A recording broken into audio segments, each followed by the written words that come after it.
If I'm fixing it, I'm filming it. Well, hello everyone. Today I thought I'd go over something that's quite common in the workplace, yet some people are afraid to use it, and they're very, very easy to use. That's called tape measures. Here I've got 4 different kinds, but there's hundreds of different kinds of tape measures. Some are metric with imperial, some are just imperial. So we're going to go through how to read a tape measure in the easiest way I can show you. And after that, you'll be able to do your own measuring with confidence. Okay, so let's get started. So here are the tape measures pulled out. And if you want to know how to hold the tape measure from going in, just hit this little tab button. There you go, it holds it. So there you go, there is 4 different types of tape measures. They all do the same thing, they measure. But they have a little bit different variants in each of them, and I'll show you. I brought in my ruler just to show you that sometimes on a tape measure, there could be 32 segments in 1 inch. That's very hard to see. No one's going to say, hey, cut this board to 10 inches and 17/32. No, they're not going to say that. So we go with 16-inch increments per inch. And that at least a person can see now with the eye. Old people like me, we can't see 30 seconds too well. This tape measure's got 32 segments per inch for the first foot.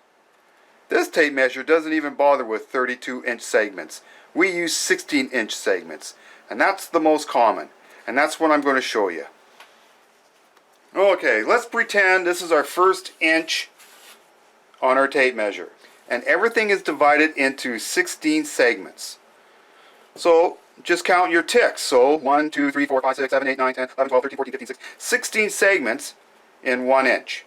So when someone says, I need a board cut for 8 inches and 7/16, well, that's that mark. So then you would count 1, 2, 3, 4, 5, 6, 7. There you go, 7/16. So anybody that knows fractions, some of these numbers can be divisible and brought down to a lower number. So when someone says, I need a board cut to 3/8 of an inch long, well, they're actually meaning 6/16. So sometimes you have to, if someone tells you, I need something cut at 3/8, times it by 2 so you get a measurement that is ending in 16. So 3/8 is actually 6/16, right? Times it by 2. 2 times 3 equals 6. 2 times 8 equals 16. So 3/8 actually means 6/16. So you're not going to see that on a tape measure, but you're going to see your ticks. There you go. So let's see here. Let's bring this in now as an example.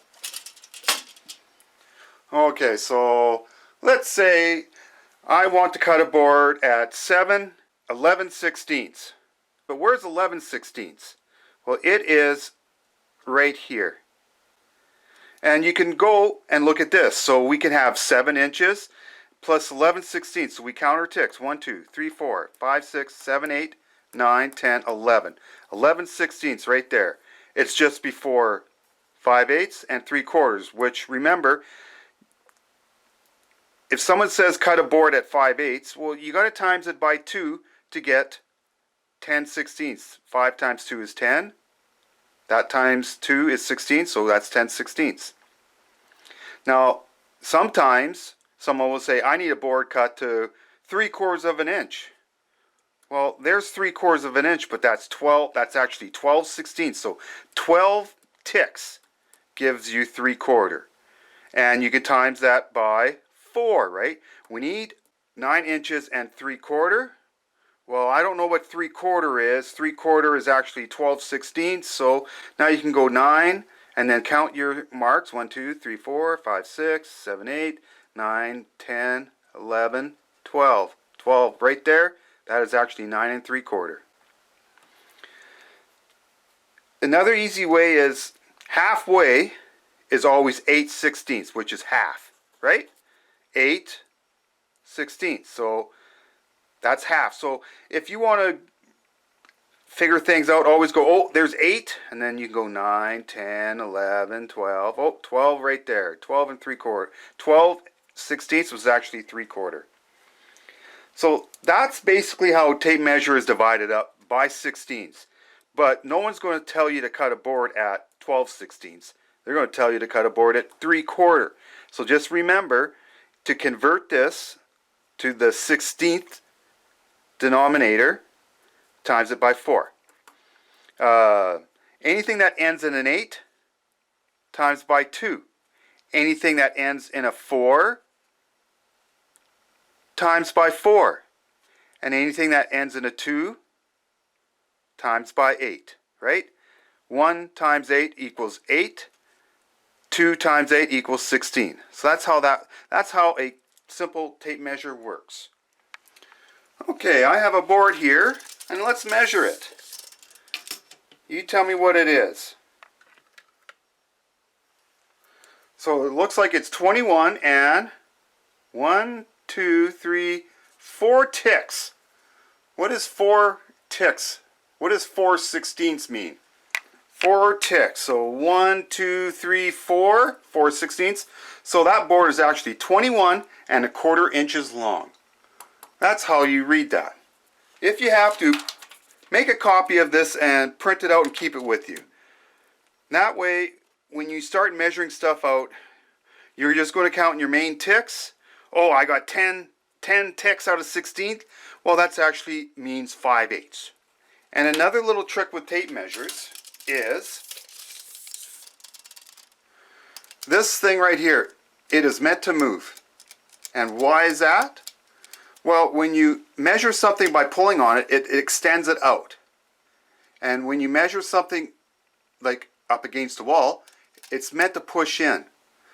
So you know how this board was 21 1/4 inches long? Well, let's push it up to something. Okay, it's pushed up against there. So then I push my tape measure to it. And I should still get 21 1/4. So there you go. So that's why the end of your tape measure moves a little bit. So you can do inside and outside dimensions. One more trick with the tape measure. Let's say you are in between 2 walls. What you can do is stretch out your tape measure to that one wall, and then your tape measure is right here. So then you can measure from this wall to the edge of your tape measure. And how do you do that? Well, each tape measure actually says how wide it is. This tape measure says it's 3 5/16 wide. This tape measure says it's 3 1/16. This tape measure says 2 3/4. So let's pretend this is our wall. You know, we know this board is already 21 1/4 inches, right? And this tape measure at the back says add 3 1/16. Now you could go like this, but you're still kind of guessing there. Yeah, it looks like 21 1/4, but you can't get that squished right down. So what you can do is take it, expand it, lock it, and you see it does say it's 18 3/16. Now on the back of it, it says add 3 1/16. So 18, 19, 20, 21 plus a 16th. There you go, 21 1/4. So that's how you can measure accurately in between a wall. Just remember that each tape measure has its own width. And you can always read that on the back of a tape measure. So there you go, everyone. I hope this helps you more confidently reading a tape measure. It's quite easy if you follow this chart and just count your ticks. And sometimes it'll be a 13/16. If it's 12/16, well, it's 3/4. So use this chart. It'll make your projects a lot easier and less frustrating. And remember, always measure twice, cut once. Okay, everyone. Good luck with your project.